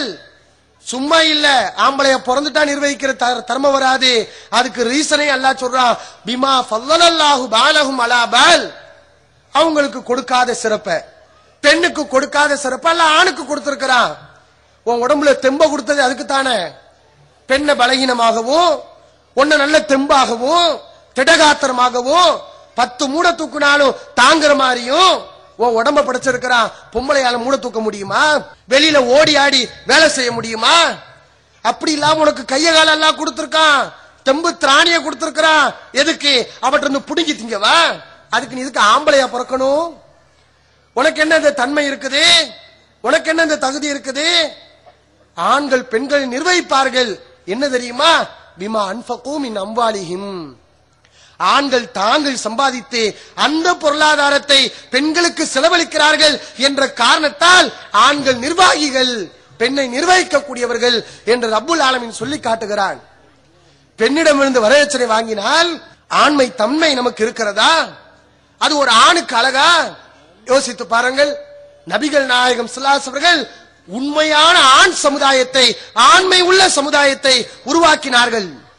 இஸ்லாமியர்கள் அப்படிப்பட்ட ஒரு சமுதாயமாக இருக்க வேண்டும். அது ஹதீஸ்கள்ல பார்க்கிறோம். புகாரிலே பதிவு செய்யப்பட்டிருக்கிறது.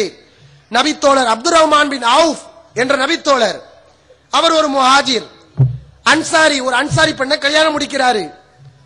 அவருடைய ஆடையில் அலங்காரங்கள் இருக்கிறது, நறுமண பொருள் வாடை அடிக்கிறது.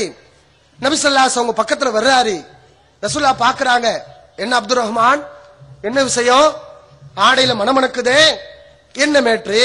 நபி ஸல்லல்லாஹு அலைஹி வஸல்லம் கேக்குறாங்க. அந்த சஹாபி சொல்றாரு, தஸவ்வஜ்து இம்ராஅத்தன் மினல் அன்சார், அல்லாஹ்வின் தூதரே, ஒரு அன்சாரி பெண்ணை நான் மணம் முடித்திருக்கிறேன், கல்யாணம் முடிஞ்சிருச்சு எனக்கு அப்படின்னு சொல்றார். நம்மால இருந்தா என்ன செய்வான்? கல்யாணம் முடிஞ்சிருச்சா, எவ்வளவு வாங்கி இருக்கிற, எவ்வளவு உனக்கு கொடுத்தாங்க, ரொக்கமா எவ்வளவு வாங்கின, நகையா எவ்வளவு வாங்கின, அதானங்க இன்னைக்கு பெருமையா இருக்குது. இந்த கேடுகட்ட செயலை செஞ்சுட்டு அத பெருமையா வேற சமுதாயம் நினைக்குது. இந்த வரதட்சணைக்கு ஆம்பளைங்க மட்டும் காரணம் இல்ல, பெண்களும் பல பேர் காரணமா இருக்கிறாங்க. வரதட்சணை மாப்பிள்ளை சும்மா இருந்தாலும் மாப்பிள்ளையை தூண்டி விடுறாளே மாமியாரு, அவ ஒரு பொம்பளை தானே, உனக்கு தெரியாது பெண்கள் படக்கூடிய கஷ்டங்கள்? அவ வரதட்சணை வாங்கிய காரணமா இருக்கிறா. மாப்பிள்ளை சும்மா இருந்தாலும், மாப்பிள்ளை வீட்டுல சும்மா இருந்தாலும், பெண் வீட்டுல இருந்து நாங்க எங்க பொண்ணுக்கு இவ்வளவு வரதட்சணை கொடுப்போம், மாப்பிள்ளைக்கு இவ்வளவு தருவோம், பணமா தருவோம், நீங்க வாங்கிக்கிறோம், வாங்காட்டினா எங்களுக்கு இழிவு, கேவலம் நினைக்கிறான். சில ஊர்கள்ல நான் வரதட்சணை கொடுக்கலன்னா செத்து போயிருவேன். பெண் வீட்டுக்காரன் பேசுறான், செத்து தொலை, அப்படியே அந்த பாவம் அழியட்டும். இப்படிப்பட்ட கொடுமை பாருங்க, பெருமை. என் மகளுக்கு இவ்வளவு போட்டு முடிக்கிறேன், உன் அகம்பாரத்தை இங்குதான் காட்டணுமா? உன் ஆணவத்தை சமுதாய ஒரு செயல்ல தான் காட்டி சமுதாயத்தை சீரழிவுக்கு கொண்டு போகணுமா? அல்லாஹ்வுக்கு அஞ்ச மாட்டீங்களா? அல்லாஹ் நினைச்சா உன்னை பிச்சைக்காரன் ஆக்க மாட்டானா? உன் பணத்திமிரு இப்படி எல்லாம் உன்னை செய்ய வைக்குமா? யோசித்து பாருங்கள் சகோதர சகோதரிகளே. பெருமைக்காக அதிகமா வரதட்சணை வாங்கினா அது ஒரு பெருமை. இன்றைக்கு அல்லாஹ்வுடைய கிருபையால மற்ற சமுதாயங்கள் எப்படியோ, ஆனால் இஸ்லாமிய சமுதாயத்தில் இந்த தௌஹீத் பிரச்சாரம் வந்த பிறகு ஓரளவு இந்த வரதட்சணை குறைந்திருக்கிறது. சொல்ல போனால் வரதட்சணை வாங்கக்கூடியவர்கள் கூட வெளிப்படையாக சொன்னால் நம்மை ஈனப்பிறவியாக பார்ப்பார்கள் என்று பயந்து வெளியே சொல்ல கேவலப்படக்கூடிய ஒரு நிலையை இந்த தௌஹீத் கொள்கை சமுதாயத்திலே ஏற்படுத்தி இருக்கிறது. ஆனாலும் சமுதாயத்தில் மறைமுகமா வாங்கிட்டு இருக்கிறான், பல பேர் வாங்கிட்டு இருக்கிறான். முழுமையாக இந்த தீமை அகற்றப்பட வேண்டும். அல்லாஹ்வின் தூதர் ஸல்லல்லாஹு அலைஹி அவர்கள் அப்துர் ரஹ்மான் பின் அவுஃப் இடத்துல என்ன கேட்டாங்க தெரியுமா? கல்யாணம் ஆயிருச்சா? மா சுக்த இலைஹா, பெண்ணுக்கு நீ என்ன கொடுத்த? இது அல்லாஹ்வின் தூதருடைய கேள்வி. பெண்ணுக்கு நீ என்ன கொடுத்த? கல்யாணம் முடிச்சிருக்கேங்கறியே, நீ பெண்ணுக்கு கொடுக்கணும், என்ன கொடுத்த? அப்துர் ரஹ்மான் பின் அவுஃப் சொன்னாரு, நவாத்தம் மின் தஹப், அல்லாஹ்வின் தூதரே, பேரித்தம்பள கொட்டை அளவு தங்கத்தை நான் கொடுத்து மணந்து கொண்டேன். இதுதான் சஹாபாக்கள், அல்லாஹ்வின் தூதர் ஸல்லல்லாஹு அலைஹி உருவாக்கிய சமுதாயம். இப்படிப்பட்ட ஒரு நடைமுறை, நல்ல மாற்றம் நம்மிடத்திலையும் ஏற்பட வேண்டும். இந்த வரதட்சணை மிகப்பெரிய ஒரு கொடுமை. மறுமையில் அல்லாஹ் கேட்பான், நம்ம சொல்லி தப்பிக்க முடியாது. நான் வரதட்சணை வாங்கினேன், பணக்காரிய பார்த்தா வாங்கினேன் சொல்ல முடியாது. வரதட்சணை கொடுமையினால் சமுதாயத்திலே ஒரு கொலை நடந்தால், ஒரு தற்கொலை நடந்தால், ஒரு தீ குளிப்பு நடந்தால், பெண் குழந்தைகள் கருவறையிலேயே நசுக்கப்பட்டால், பிறந்த பிஞ்சுகள் கழுத்து நெரித்து கொல்லப்பட்டால், ஒரு கொலை நடந்தால், எவ்வளவு வரதட்சணை வாங்கினானோ ஒருத்தவன் அல்லாஹ் விட மாட்டான். அவ்வளவு பேர்த்தை எல்லாம் கொண்டு வந்து நிப்பாட்டுவான், கேட்பான். இந்த பாவத்தை செஞ்சையில சமுதாயத்துல ஒரு கெட்ட முன்மாதிரிய உருவாக்கி காட்டினையில இந்த அந்த குழந்தை வந்து நிக்குது, இந்த அநியாயம் இருக்குது, அக்கிரமம் இருக்குது, இதுக்கு நீ என்ன பதில் சொல்ல போற? அல்லாஹ்ட்ட தப்பிக்க முடியுமா? பல வகையான தீமைகளுக்கு அடித்தளம், அஸ்திவாரம் இந்த வரதட்சணை. அப்படிப்பட்ட பாவம் ஒரு மூமினிடத்திலே ஏற்படக்கூடாது. நபிகள் நாயகம் ஸல்லல்லாஹு அலைஹி அவர்கள் சொன்னார்கள், மன்கானத் இந்தஹு மஸ்லிமத்துல் அஹீஹி, புகாரிலே பதிவு செய்யப்பட்டிருக்கிறது.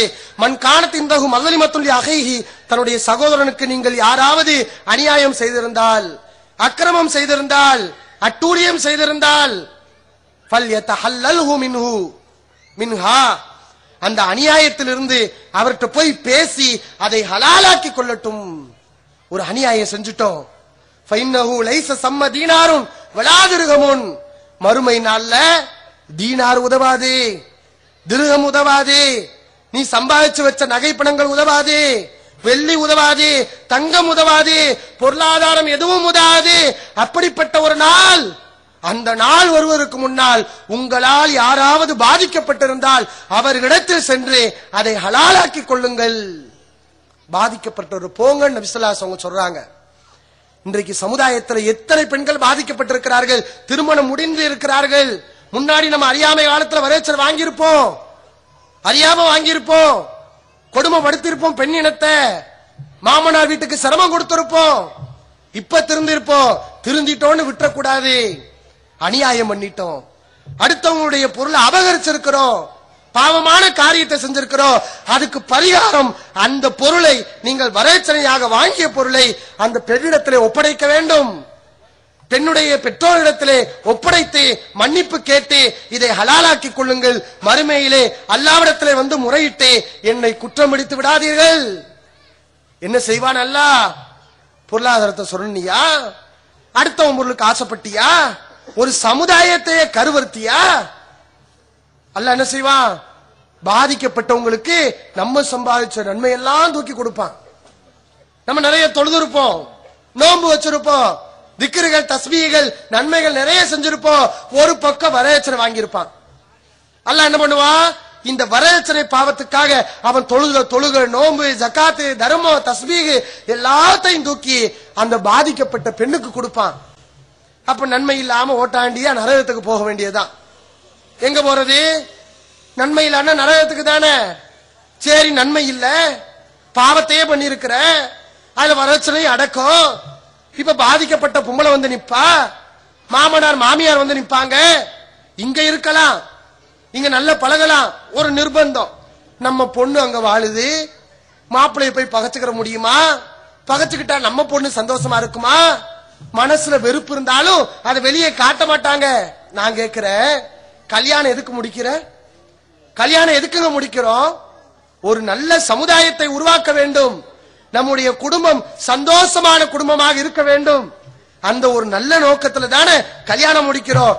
ஆரம்பமே நல்ல நோக்கத்தை துவங்கும் போதே பெண்ணை பலவீனப்படுத்தி அவருடைய தலையில சுமைகளை சுமத்தி அவன் பெத்தவனை கசக்கி புழிஞ்சு பொருளாதாரத்தை வாங்கினா அந்த பொம்பளை உன்னை பத்தி என்ன நினைப்பா? கல்யாணம் முடிக்கிற எப்படி குடும்பத்தை நல்ல உருவாக்கணும், நல்ல பிள்ளைகளை பெத்தெடுத்து வளர்க்கணும், நம்ம தாய் தகப்பனை கவனிக்கணும், நம்மளை கவனிக்கணும், பாசத்தோட இருக்கணும், பரிவோட இருக்கணும், அன்போட இருக்கணும். அதான கல்யாணத்துல முக்கிய விஷயம். கல்யாணத்தை முடிக்கும் போதே பெண்ணை கசக்கி புழிஞ்சு கொடுமை செஞ்சு அவனை அழுக வச்சு நைய புடைச்சு வரதட்சணை வாங்கி கல்யாணம் முடிச்சா வர்றவ எப்படி வருவா? இந்த வர்றேன்டா போட்டும், உனக்கு ஒரு வழி செய்யறேன். மாமியார பாப்பா வரதட்சணை கேட்டியா, கொஞ்சம் நீ பலகீனப்படு, படுக்கையில படு, உன்னை பாடையில் அனுப்புறேன் நினைப்பாளா இல்லையா? மாமியா மேல உண்மையான பாசம் வருமா? அந்த குடும்பத்துல ஈடுபாடு காட்டுவாளா? கணவன் மேல உண்மையான அன்பா இருக்குமா?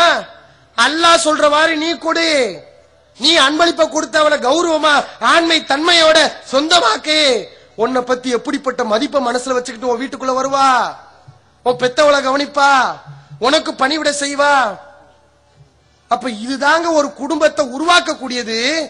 திருமணங்கிறது அஸ்திவாரம் மாதிரி, அதுல எழுப்பப்படக்கூடிய கட்டடம் சிறந்த கட்டடமா இருக்கணும்னு சொன்னா நம்ம அஸ்திவாரம் ஒழுங்கா போடணும். அஸ்திவாரமே ஆட்டம் கட்டுச்சுன்னா அப்ப குடும்பம் எங்க உருப்படுறது? சமுதாயத்துல பல பிரச்சனைகளுக்கு காரணம் இந்த வரதட்சணை. அதே மாதிரி சமுதாயத்துல ஒன்றெண்டு அனாச்சாரங்கள் நடக்குது. வரதட்சணை வாங்கி கல்யாணம் முடிக்கிறாங்க. நம்ம செய்ய வேண்டியது என்ன? நிறைய பேரை பாக்குறோம், அவன் தான் வரதட்சணை வாங்குறான், நானா வாங்குறேன்? அவன் வாங்கி அவன் உலையில போடுறான், அவன் வச்சுக்கிறான். நானா வாங்குறேன்? நான் இந்த கல்யாணத்துக்கு தான் போயிட்டு வர்றேன், உறவை பேணணும், அண்ணன் கல்யாணம், தம்பி கல்யாணம், சொந்தம் விட்டு போயிரும். வரதட்சணை வாங்கி நடத்தப்படக்கூடிய கல்யாணத்துக்கு போயிட்டு வர்றாங்க பாக்குறோம். ஆனா அதே நேரத்துல அவங்க விஷயம் வரும்போது கவனமா இருப்பான். பத்திரிகையில இவன் பேர் போடல, இவன் அம்மா பேரை போடல, ஏன் இவன் மச்சினிச்சி பேரை போடல, உடனே சண்டை. என் சொந்தக்காரவங்க பேர் வரல, நான் சம்பந்தம் முடிச்சிருக்கேன் அவங்க பேர் வரல, உன் கல்யாணத்துக்கு வரமாட்டேன். அட எதுக்கு பிரச்சனை பண்ணக்கூடாது, அதுக்கெல்லாம் நீ பிரச்சனை பண்ற. உன் தாயை மதிக்காம செஞ்சா அதுக்கு கல்யாணத்துக்கு வரமாட்டேன்னு போர்க்கொடி தூக்குற, அதை புறக்கணிக்கிற. அல்லாஹ்வுடைய வசனத்தை எல்லாம் புறந்தள்ளி விட்டு அல்லாஹ்வுடைய மார்க்கத்துக்கு எதிராக பெரிய கொடுமையை செய்யறானே, அவன் கல்யாணத்துக்கு போறமே கொஞ்சம் யோசிச்சு பார்க்க வேண்டாமா? இதான் ஈமானுடைய அடையாளமா? நபிக அல்லாஹ் திருமறை குர்ஆன்ல சொல்கிறான், சட்டம் போடுகிறான். வகத் நஸ்ஸல அலைக்கும் ஃபில் கிதாப், அல்லாஹ் இந்த வேதத்திலே உங்களுக்கு சட்டமாக்கி இருக்கிறான். அன் இதா சமீத்தும் ஆயாத்தில்லாஹி யுக்ஃபரு பிஹா வ இஸ்தஹ்ஸவு பிஹா ஃபலா தகூது மாஹும். அல்லாஹ்வுடைய வசனங்கள் கேலி செய்யப்படுவதை, கிண்டல் செய்யப்படுவதை, மறுக்கப்படுவதை நீங்கள் ஒரு இடத்தில் கண்டால் அந்த மக்களோடு நீங்க உட்காராத, அந்த சபையில பங்கெடுத்துக் கொள்ளாத, அங்க உனக்கு வேலை இல்ல, அங்க நீ போகாத. அல்லாஹ் கண்டிக்கிறான், அந்த இடத்துல இருக்க கூடாதுங்கிறான், அந்த தீமையில பங்கெடுக்காதங்கிறான் அல்லாஹ். இது அல்லாஹ்வுடைய வசனங்களை கேலி செய்யறது இல்லையா? ஒரு மூமினால இப்படி முடியுமா? அது ஹராம்ங்கிறான்ல, போகாத. சரி மீறி போற, நான் வாங்கல வரதட்சணை, அவன் தான் வாங்குறான், நான் சும்மா கல்யாணத்துக்கு தான் போயிட்டு வர்றேன் அப்படின்ட்டு போற, பேசிமாம் நடத்தி வைக்கிற, அல் பாத்தியா ஓதுற, எங்க பார்த்தாலும் பாத்தியா. இந்த கொடுமையை நீ முத பாத்தியா? இந்த கொடுமையை உனக்கு கொடுமையா தெரியலையே. அங்கேயும் பாத்தியா ஓதி அந்த கல்யாணத்தை நடத்தி வைக்கிறார்கள். இப்படிப்பட்ட கேடு கட்டவர்களுக்கு உனக்கெல்லாம் கல்யாணம் ஒரு தேவையா, உனக்கு கல்யாணம் கிடையாதுடா என்று சொல்லி இருந்தால் சமுதாயத்தில் என்றைக்கு வரதட்சணை போயிருக்கும், சமுதாயம் திருந்தி இருக்கும். அஜரத்துமார்கள் முன்னாடியே பாத்தியா ஓதி மஞ்சப்பையில வச்சு அஜரத்து எடுத்து கொடுப்பாரு வரதட்சணை காசை. அஜரத்து கையால எழுதுவாரு. 101 ரூபா மகரு, 101 ரூபா. யோசிச்சு பாருங்க, எப்படி உனக்கு மனசு வந்துச்சு? நீ குர்ஆனை படிக்காதவனா, நபி மொழி தெரியாதவனா? அதை எழுதுறதுக்கு உன் கை எப்படி கூசலையா உனக்கு? அரங்கேற்றுகிறார்கள். மூமின்கள் செய்யக்கூடாது. சரி மீறி கலந்துகிட்ட, அந்த கல்யாணத்துக்கு போற, இன்னக்கும் இதம் மிஸ்லுஹும், மீறி போனீங்கன்னா நீங்களும் அவர்களை போலத்தான். அல்லாஹ் சொல்ல முடியாது, அல்லாஹ் நான் வாங்கல, 5 பைசா எனக்கு கிடைக்கல, நான் கல்யாணத்துக்கு போயிட்டு தான் வந்தேன். சில பேரு நான் சாப்பிடல இல்லங்க, கல்யாணத்துக்கு போயிட்டு தாங்க வந்தேன், சாப்பிடலங்க. நீ சாப்பிடானாலும் எதுக்கு போன? அங்க சாப்பாடா மேட்ரு? அங்க சாப்பாடு ஹலாலா ஹராமா அது வாங்க மேட்ரு? அந்த திருமணத்துல போய் அங்கீகாரம் கொடுத்த அல்லாஹ் உன்னை எப்படி எழுதுவான்? நீனும் வரதட்சணை வாங்குனேன்னு எழுதுவான். அவன் 2 லட்சம் வாங்கினானா, நீனு 2 லட்சம் வாங்கி இருக்கிற. அல்லாஹ் நான் வாங்கலையே, அங்க போனையில அங்கீகாரம் கொடுத்தையில தலை காட்டினையில நீனும் பாவத்தை சம்பாதிச்சிருக்கிற. நம்ம வாங்கவே இல்லை, நம்ம சாப்பிடவே இல்லை. ஆனால் அந்த பாவம் நமக்கு கிடைக்குதுன்னா நம்ம யோசிக்க வேண்டாமா? சிந்திக்க வேண்டாமா? உலகத்திலே நம்ம நஷ்டப்பட்டு மறுமையில் நஷ்டப்படணுமா? ஆக அன்பு சகோதர சகோதரிகளே, நம்ம இதை சிந்திக்க வேண்டும். வரதட்சணை என்ன? ஒரு விஷயத்துல கவனத்துல வைங்க. வரதட்சணை என்று சொன்னா இன்னைக்கு சில பேர் அதுல தந்திரம் செய்யறான். தந்திரம் செய்யறவன் அல்லாட்ட போய் மாட்டிக்கிடுவான். என்ன தந்திரம்? பணமா வாங்குறதுதான் வரதட்சணை. பொருளா வாங்கிக்கிறலாம், ஃப்ரிட்ஜா வாங்கிக்கிறலாம், வாஷிங் மிஷினா வாங்கிக்கிறலாம், மிக்சியா வாங்கிக்கிறலாம், காரா வாங்கிக்கிறலாம், பாத்திர மண்டங்களா வாங்கிக்கலாம். அதெல்லாம் வரதட்சணை இல்ல. அது எங்க ரோட்லயா கிடக்குது தூக்கி தர்றதுக்கு? அதுவும் காசை கொடுத்து தானே வாங்கிட்டு வர்றான். வரதட்சணை என்று சொன்னால் பொருள் ரீதியில பெண் சமுதாயத்தின் மீது என்னென்ன சுமைகளை சுமத்துவீங்களோ அதை நீங்க ரொக்கமா வாங்கினாலும் சரி, உங்க பொண்ணுக்கு இவ்வளவு நகை போடுங்க வாயை திறந்து கேட்டாலும் சரி, அல்லது ஒரு வீட்டை வாங்கித்தாங்க, வீட்டுக்கு பிரெஞ்சு வாங்கித்தாங்க, பாத்திர மண்டத்தை வாங்கித்தாருங்க என்று நீங்கள் கேட்டால் எல்லாமே வரதட்சணை. ஏன்? கல்யாண செலவுல பாதி ஏத்துக்கோங்க. நடக்குதுல கல்யாண சாப்பாட பெண் வீட்டார் தலையில கட்டிடுறது. அவன் என்ன பண்ணுவான்? காசு இருந்தா போடுவான். எத்தனை பேர் சகோதரர்களே, வெளிநாட்டுல பல இளைஞர்கள் தன்னோடு சகோதரி பிறந்து விட்டால் என்ற காரணத்துக்காக தன்னுடைய இளமையை கழித்து விட்டு வெளிநாட்டிலே சம்பாதித்துக் கொண்டிருக்கிறான். வேர்வையை ரத்தமாக சிந்திக் கொண்டிருக்கிறான். அவனுக்கு கல்யாண வயசு வந்துருச்சு, 30 வயசு ஆயிருச்சு. ஆனா அவனால கல்யாணம் பண்ண முடியல. ஏன்? அவளுக்கு கீழே சகோதரி இருக்கிறாள், அவளுக்கு ஒரு துணையை ஏற்படுத்தினாதான் நமக்கு திருமணம். அவளுக்கு ஏன் ஏற்படுத்த முடியல? வரதட்சணை கேட்கிறான். வெளிநாட்டுல போய் எவ்வளவு அவசப்படுறார். இந்த பொருளாதாரத்தை திரட்டுறதுக்காக, பொருளாதாரத்தை திரட்டி கஷ்டப்பட்டு நொந்து நம்மளா போய் வரக்கூடியவனு இருக்கிறான். அங்கு போய் தன்னுடைய உயிரை மாற்றிக்கொண்டவனு இருக்கிறான். ஆணினத்துக்கும் சிரமம், சுமை, இவ்வளவு கொடுமைகள் நடக்கிறது. அந்த திருமணங்களுக்கு நம்ம போகலாமா? திருமணத்துல பெண் வீட்டார் சாப்பாடு செலவு ஏத்துக்கோங்க, வரதட்சணைதான். பெண் வீட்டார் திருமண செலவு ஏத்துக்கும், வரதட்சணைதான். சமுதாயத்துல இன்னொரு ஒரு கேடுகட்ட செயல் இருக்குது. என்ன? பெண் வீட்டு விருந்து. சில ஊர்கள்ல பாத்தீங்கன்னா பெண் வீட்டு விருந்து கட்டாயங்கிற மாதிரி ஆக்கிட்டாங்க. சில ஊர்கள்ல எந்த அளவுக்கு கட்டாயம்? கல்யாணம் சொன்னா மாப்பிள்ளை வீட்டுக்காரவங்க மாப்பிள்ளை வீட்டுக்கு தனியா விருந்து வைப்பாரு, பெண் வீட்டுக்காரர் பெண் வீட்டுக்கு தனியா விருந்து வைப்பாரு. பெண் வீட்டுல விருந்து வைக்கல, மாப்பிள்ளை தானா முன் வர்றாரு, பெண் வீட்டுக்கு நானே விருந்து வைக்கிறேன், எல்லாத்தையும் இங்க வர சொல்லுங்கன்னு சொல்லுவாரு. சொன்னாலும் இந்த பெண் வீட்டுக்காரன் போக மாட்டாங்க. அதை இழிவா நினைக்கிறான், அதை கேவலமா நினைக்கிறான். அதனால பெண் வீட்டுல விருந்து வைப்பான். எவ்வளவு விருந்து? 10 பேருக்கா, 20 பேருக்கா, ஊருக்கே வளைச்சு விருந்து. அவன் காலம் பூரா சம்பாதிச்சுட்டு வருவான் காசு. அந்த பணத்தை எல்லாம் ஒரு நாள்ல கறியாக்கிடுவான். ஊர்ல உள்ளவன் தின்னுட்டு சாப்பாடுல உப்பு கூட, நெய் கம்மியா இருக்கு, சோத்துல அரிசிதான் இருக்கு, கறிய காணா, நல்லா தின்னுட்டு இப்படி பேசிட்டு போவான். இப்படிப்பட்டவனுக்கு நம்ம சம்பாதிச்ச செல்வங்களை எல்லாம் நம்ம கொடுக்கணும் பெண் வீட்டுல. இது நிர்பந்தம் தானே. இந்த பெண் வீட்டு கொடுக்கறதுக்காக எத்தனை பேர் சீரழிகிறான், எவ்வளவு பேர் சிரமப்படுறான். அதனால பெண் வீட்டு விருந்தும் கூடாது. விருந்துதான பெண் வீட்டுல வச்சா என்ன? மார்க்கத்துல கூடாது. அதுவும் ஒரு வகையான வரதட்சணை தான். அவர்கள் விரும்பினாலும் சரி, நிர்பந்தத்துல வச்சாலும் சரி.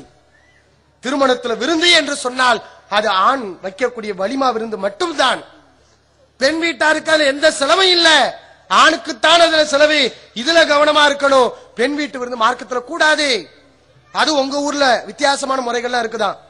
பிறந்த நாளுக்கு மஹால் பிடிப்பாங்களா, அக்கிகா கொடுக்கறதுக்கு மஹால் பிடிப்பாங்களா, ரொம்ப காசு கொட்டுது போல. எதுக்கு எடுத்தாலும் மஹாலி. யாரு கலாச்சாரம் பிறந்த நாள் கொண்டாடுறது?